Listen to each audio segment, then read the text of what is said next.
Le regard concentré sur la cible, le doigt sur la détente. Dans ce club de tir de Taipei, ils sont de plus en plus nombreux à s'initier au maniement des armes à feu et aux tactiques de guerre urbaine. Tous ici veulent être capables de combattre aux côtés des militaires en cas d'attaque chinoise. Une initiative qui a inspiré une idée folle à ce milliardaire, premier fabricant de micropuces électroniques de Taïwan, qui a fait don de 33 millions d'euros pour former des combattants civils.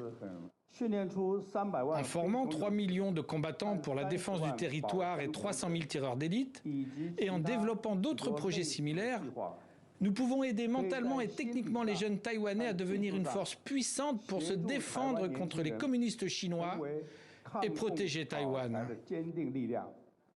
Depuis la visite de la présidente de la Chambre des représentants des États-Unis, Nancy Pelosi, sur l'archipel, les tensions entre les deux pays sont au plus haut.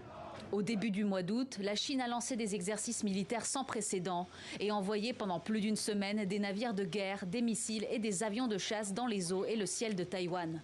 Des intrusions auxquelles Taipei n'avait jamais répliqué. Jusqu'à ce jeudi, des soldats taïwanais ont abattu un drone civil chinois au large des îles Kinmen, proche des côtes chinoises.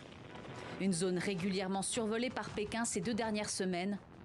Lors de sa dernière visite sur la ligne de front, la présidente de Taïwan avait appelé à la plus grande vigilance face aux provocations de la Chine. Après les récents exercices militaires, la Chine utilise toujours plus de tactiques de conflit de zones grises, comme l'intrusion de drones combinés aux moyens de guerre psychologique, pour continuer à mener des attaques civiles et des intimidations militaires contre Taïwan. Selon le ministère de la Défense taïwanais, Pékin aurait commis plus d'1 millier d'incursions dans la zone de défense aérienne de Taipei depuis le début de l'année, et 446 rien qu'au mois d'août dernier.